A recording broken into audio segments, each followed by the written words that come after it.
We're coming. We're coming. We're coming.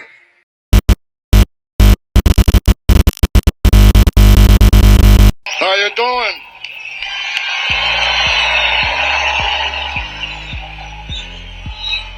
So look, if I offend anybody today, I don't care. Some of the media says I'm offensive. I'm okay with that. If I get to live in their minds rent-free, that's kind of cool. Hey, look, for the last 3.5 years, I wake up every morning pissed off about what this administration did to the most secure border in my lifetime. I've worked for 6 presidents, starting with Ronald Reagan. And every president I worked for took steps to secure the border because they understood you can't have strong national security if you don't have border security. We didn't know who's coming in, what's coming in, where it's coming in. No one was better than President Trump. He was one badass president who secured the border at unprecedented levels. Illegal immigration at a 45-year low. Illegal immigration down 83 to 90%. Extraordinary work. Joe Biden is the first president in history of this nation who came into office and unsecured the border on purpose. Not by mismanagement, not by incompetence. They unsecured the border by design. The first day I smiled when President Trump won this election. I woke up the next morning, I was happy. I smiled for the first time in a long time. Then I got angry again. Because even though they lost the election, they're still moving thousands of illegal aliens in this country every day. CBP One app still running. They're selling pieces of the border wall, for God's sakes, that you, the American taxpayers, paid for at a hefty price, and now we got Biden again. There is no smooth transition. They're going to destroy this country up to the last day they're in the Oval Office. But I got news from January 20th. The greatest president in my lifetime is going to walk into the Oval Office and take this country back.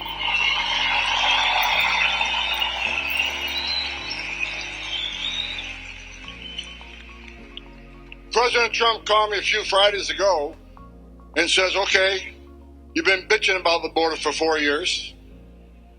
You want to come fix it? I said, absolutely. I'm back.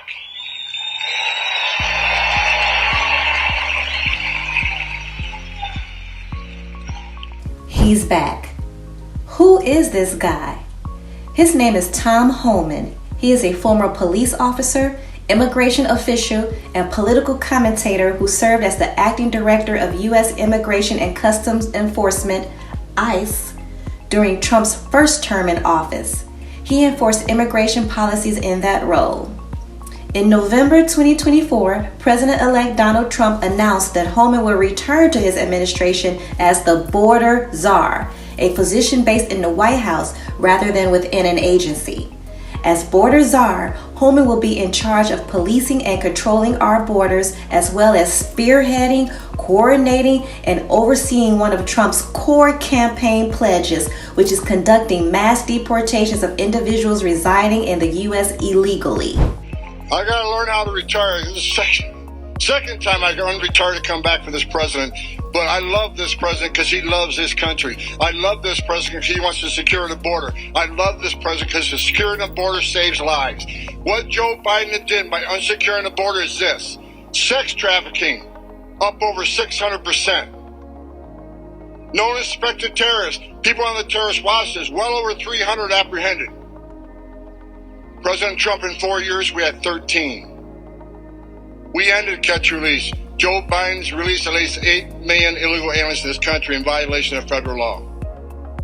And I said it before, for the millions of illegal aliens that have been released in this country in violation of federal law, you're going home, and Tom Homan's going to make sure that happens. Wow. Homan's speech focuses on the goal of establishing national security and making our country safer as the reason for mass deportations and securing our borders. He works in law enforcement. He'll also talk about migrant spending and resources being directed towards illegal immigrants later in his speech as more examples of problems they are causing. But Trump has stated many times that he believes illegal immigrants are also to blame for increased costs for healthcare, housing, and education. And removing those who are here illegally is a key part of his economic plan to help bring down these costs. Let me tell you what the problems are with housing. To state it plainly, there is a housing affordability crisis in America. Millions of Americans can't afford to buy a home or rent a suitable apartment. A main reason for not being able to afford suitable housing is there is a housing shortage. We're talking about supply and demand. According to an article from the Associated Press, the shortfall, which some economists say ranges from 1 million to around 4 million homes, has for the better part of the last decade fueled bidding wars that boosted the median sales price of a home to an all-time high of $426,900 in June 2024. In May, national home prices were up 48% from 4 years earlier. It is difficult for people to become homeowners. This is concerning because it is well known that home ownership is a major way to wealth creation. Renters aren't catching a break either because according to the same AP article, asking rent remains roughly 20% higher than it was before the pandemic. There are many who would agree that illegal immigrants have been one reason for the increased competition for homes, increased prices, and shortage of homes. You'll see later in this video the impact migrant spending has had in my hometown, Chicago, and the frustration Chicagoans are having. Think about this for a moment, what they did. They created the biggest national security vulnerability this nation's ever seen. I already said they arrested over 300 people on the terrorist watch list. But there's over 2 million known gotaways. Why did 2 million people pay more to get away? Why didn't they pay less to be turned over to the Border Patrol, be released within 24 hours, get a free airline ticket to the city of their choice, get a free hotel room at $500 a night, get 3 square meals a day, get free medical attention, and get work authorization within 120 days? Why did they pay more not to take advantage of this free giveaway program? Because they didn't want to be vetted. They didn't want to be fingerprinted. These are your gang members. These are the ones carrying fentanyl across the border. And these are people from terrorist-related countries. After 9/11, we created all these databases. You got the FBI screening database. You got the DOD intel database. You got the visa security program, which stopped thousands of people from getting a visa to come to the United States like the terrorists from 9/11 did. So we vet them now, and we vet through the process. You don't get a visa if we find derogatory information in your background. But what terrorist today is going to put himself in a position to ask for a visa or ask for an airline ticket when he can simply go to Mexico and be a part of that 2 million gotaway? I don't know how many terrorists cross this border under Joe Biden, but someday we're going to find out. And it's going to be a bad day for America.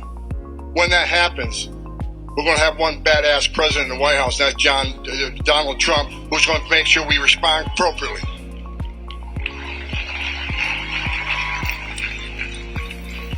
People always ask me why I take this so seriously. People say, Tom Homan's a racist, Tom Homan's a national. Say whatever you want. I don't give a shit.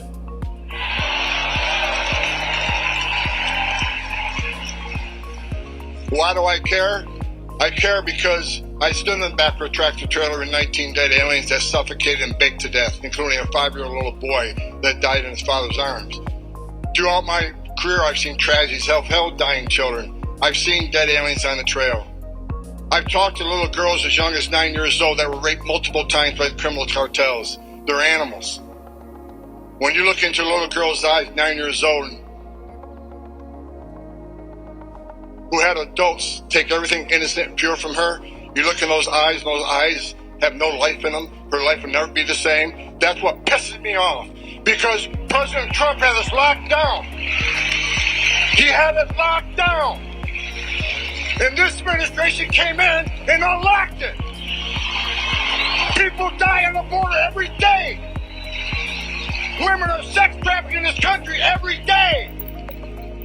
That's why I'm pissed off. And that's why the best day of my life was President Trump getting reelected to save lives. A secure border saves lives. It isn't rocket science. I get fired up all over again.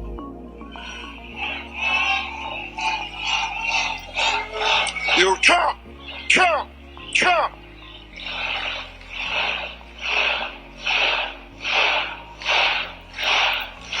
That's right. President Trump's going to make this country safe again. President Trump's going to make our border great again. President Trump's going to decrease illegal migrant crime at unprecedented rates because out of the gate, day one, we're going to focus on public safety threats and national security threats. They're first. They're coming first. And Trenda Agua, your days are numbered. My gang's bigger than your gang. And we're going to take you out of the country. We're going to port you out of here. Who do you think you are, coming to the greatest nation on earth and victimizing Americans in this country? Your days are numbered. You're number one on the list. MS-13, you're right behind them. To the sanctuary cities who want to attack me every day so you can put roadblocks up, you're not going to assist us. Shame on you. Shame on any elected representative, any congressman, council person, any mayor, any governor who don't want to remove public safety threats from your community and they're here illegally. That is your number one responsibility, is protect your communities. So if you're not going to do it, President Trump and ICE will.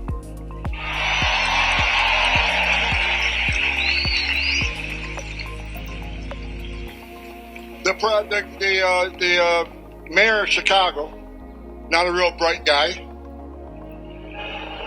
says Tom Homan isn't welcome in Chicago. Well, guess where Tom Homan's going to be day one? Chicago, Illinois. You don't want me there? Come get me. The people of Chicago have spoken. I went there a few weeks ago. The black community's upset. The whole community's upset because violent crime is up. And millions of dollars in public services are being given to people who are not supposed to be here. Meanwhile, the tax-paying community that is in a bad way because the Biden administration's economic plans, they're getting robbed every day by giving millions of dollars to people who aren't supposed to be here. That's right. He is correct about Chicagoans. Check this out. Frustration hit a peak at a city council meeting as aldermen and residents keep clashing over how taxpayer money should be spent on migrants. The council's Immigration and Housing Joint Committee couldn't vote or even start the meeting because some members didn't show up. But people still got to speak during public comment, and Alderman Vicencio Lopez announced a November referendum where voters can decide if the city should tax millionaires 3% to help migrants. We have 120,000 millionaires who live in the city of Chicago who can pay the fair share, and there are solutions so that we can do both.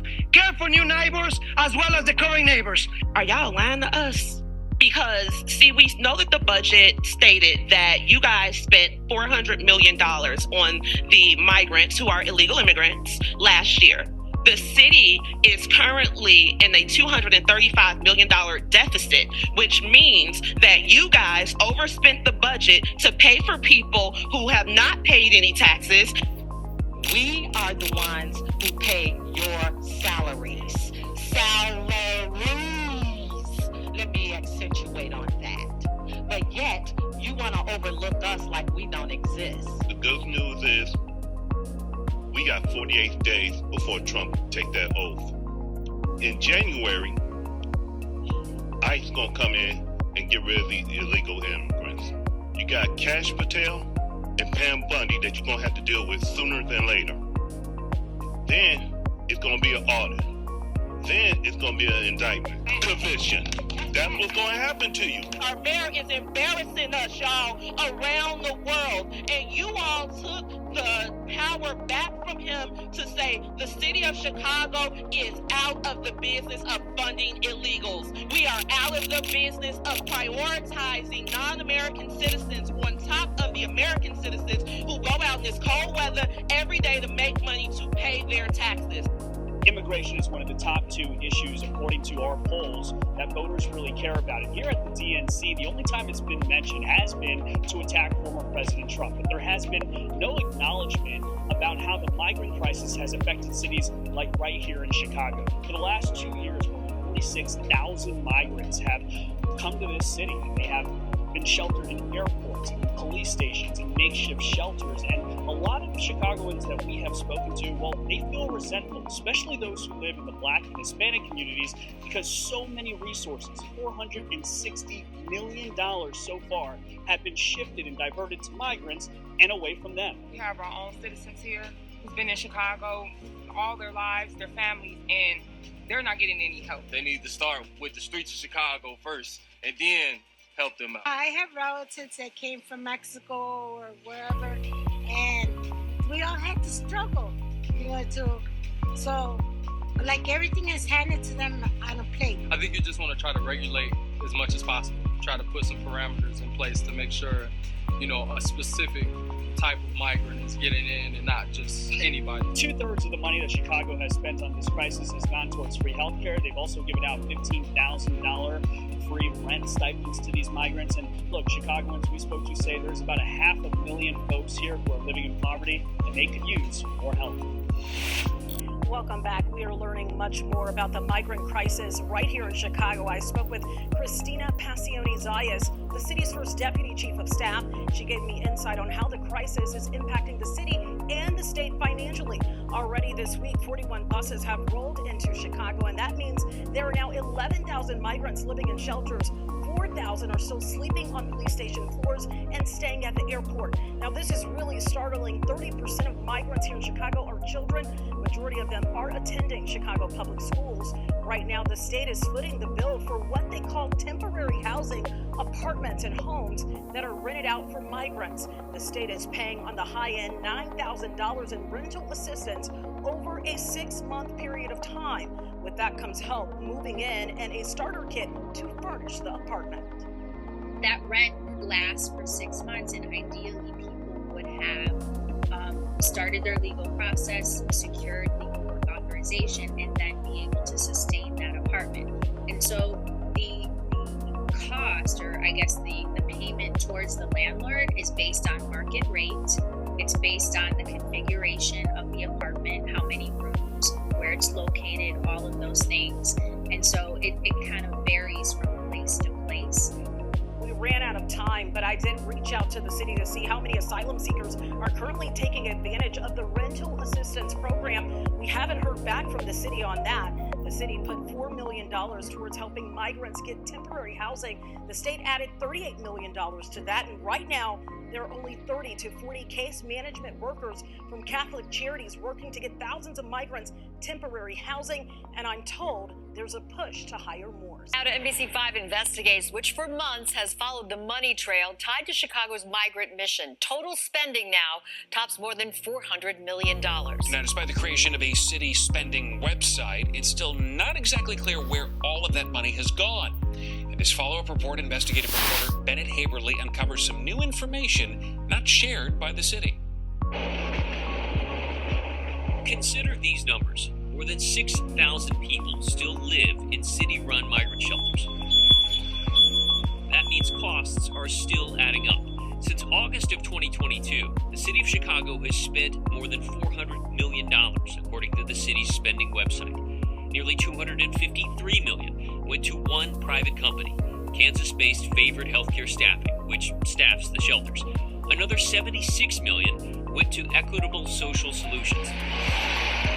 That company partnered with another called ReloShare, which helped identify and sign lease agreements with property owners of the buildings that eventually became the migrant shelters. That's where a number of those leases are. But when we asked the city months ago for copies of these lease agreements, we were given just 9 out of 27. The use of these private companies has helped mask from public view where the public dollars have flowed. What we didn't know until now is how much the property owners of the migrant shelters were earning. But thanks to a new lawsuit, we're being provided some more clarity. A lending company filed this lawsuit last month against 2 Chicago developers, alleging they did not make it clear when they signed a loan agreement that the building in the West Loop would be used to house migrants. What is not in dispute is that the owners of the Ogden shelter are paid $150,000 a month by ReloShare as part of a use agreement. That means in a year's time, they'd receive more than $1.8 million.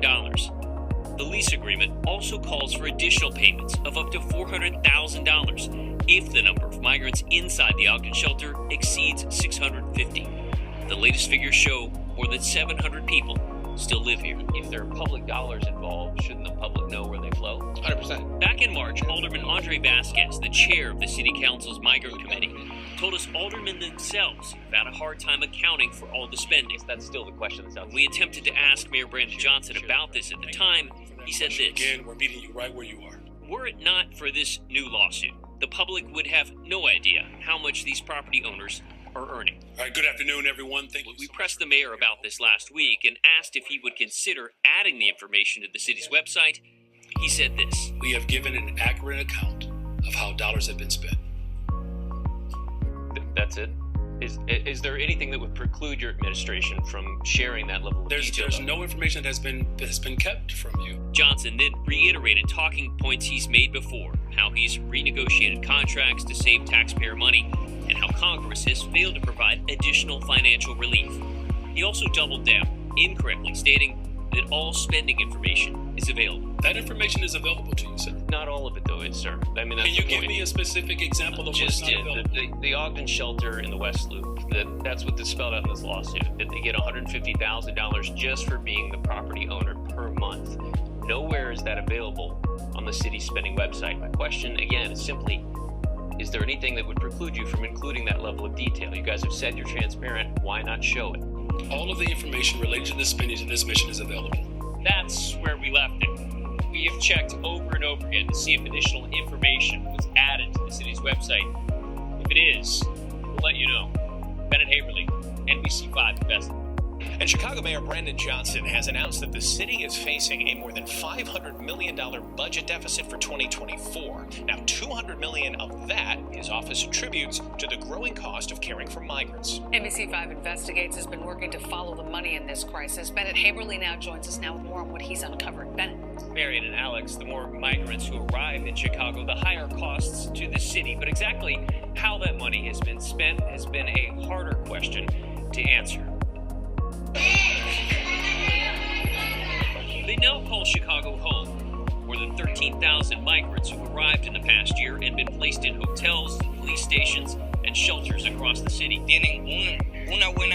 This man told our sister station Telemundo Chicago he's been given a good bed and a good life while staying at the Inn of Chicago, a shelter that houses 1,500 people.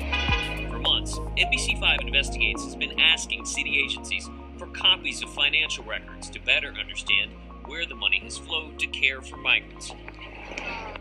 While the city continues to withhold many of the records we've requested, we did obtain contracts and a spreadsheet showing since October the city has spent at least $83 million on this crisis. The bulk of that money, more than $56 million, went to Favorite Staffing, a Kansas-based company whose employees work at the shelters. In response to our requests, the city has so far provided just 2 invoices showing how much Favorite staffers are being paid. This invoice from the now closed shelter at Truman College shows a facility manager made $14,000 in 1 week. At this High Ridge YMCA shelter, an invoice shows a nurse earned more than $20,000 for a week's worth of work. That same week, the shelter's manager's invoice billed for more than $14,000. These invoices did account for overtime. When we visited that shelter this week, we were greeted by that same manager who declined to answer our questions and referred us to the city. I'm certainly aware of the challenges that I inherited, and this is why I've made it a part of my everyday focus. The influx of migrants is expected to cost Chicago taxpayers more than $250 million by the end of the year. Costs not lost on other city leaders. We don't have the money to support all of this. During Tuesday's budget committee meeting, alderpersons were asked to sign off on another $33 million in federal money earmarked for migrant care. This is a drop in the bucket. We definitely need more money. And for every dollar that they don't give us, is more money we have to take out of our other funding. And we've made multiple attempts today to reach someone with Favorite Staffing. We'll keep you posted when we hear back. The city also asked for more time to get back to us on those records we requested. Marion? That's not the way it's supposed to be, folks. It's not okay to be in this country illegally. It's not okay to enter this country illegally. It's a crime to enter this country illegally. Now, let me continue to educate sanctuary cities. You want to not help? Fine. Shame on you. If you don't want to protect your communities, shame on you. But we're going to do it for you. You're not going to stop me. We're coming. So put up all the roadblocks you want, because we'll knock them down.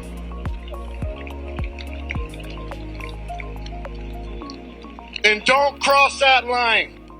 People say, Homan threatened to prosecute everybody in the world. I'm not threatening to prosecute anybody. What I'm saying is there's a line. You don't want to help, that's fine. Well, there's two statutes you need to be familiar with. One's 8 U.S.C. 1324 III. If you knowingly impede, if you knowingly harbor and conceal an illegal alien from ICE, that is a felony, and there will be consequences. Now, let me make it clear. The governor says I don't have the authority to do that. Well, no shit. I'm not a U.S. attorney, but U.S. attorney certainly does. And we will ask for prosecution. We will not let you prevent us from saving the American communities from illegal alien crime. It's not going to happen. We're going, we're coming. So even though I say we're going to prioritize criminal threats and national security threats out of the gate, that's a fact. However, when sanctuary cities won't let us into the jail to arrest the bad guy in the safety and security of that county jail, which means they're going to release that criminal back into the immigrant community, which puts the immigrant community at risk of crime. It puts our officers at great risk. Rather than arresting a guy in the safety and security of a county jail where you don't have weapons, now we got to go to the community, find him. We have access to who knows what weapons.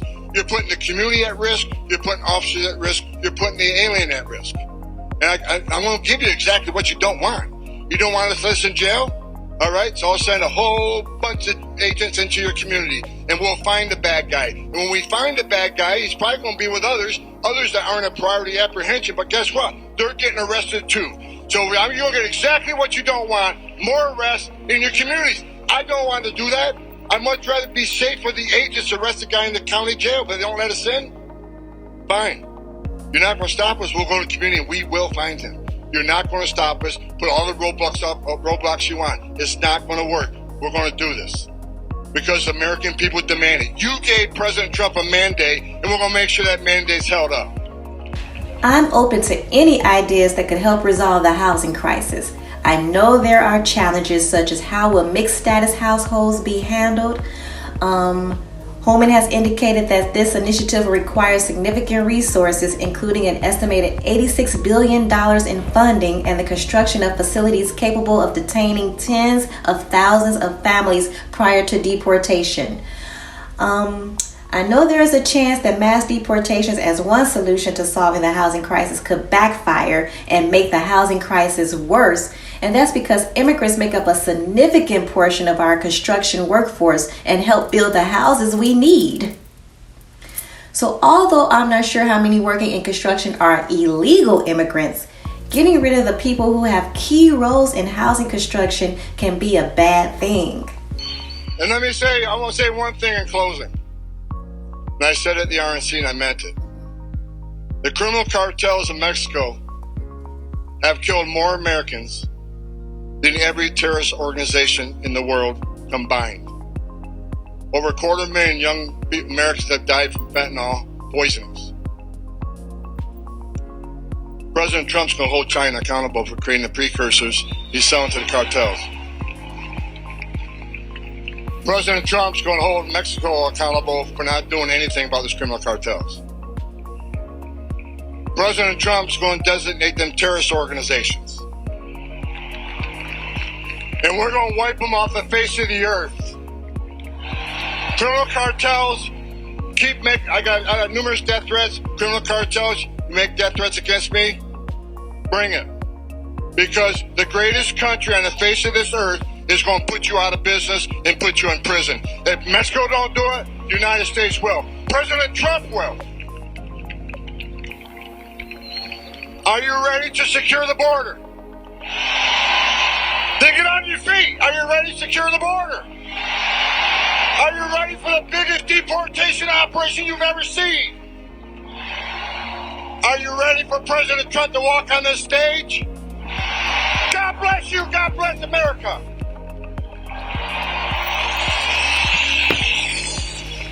So tell me your thoughts. What do you think about all of this? Have a good day and please subscribe to my channel to enjoy more of my content. Thank you.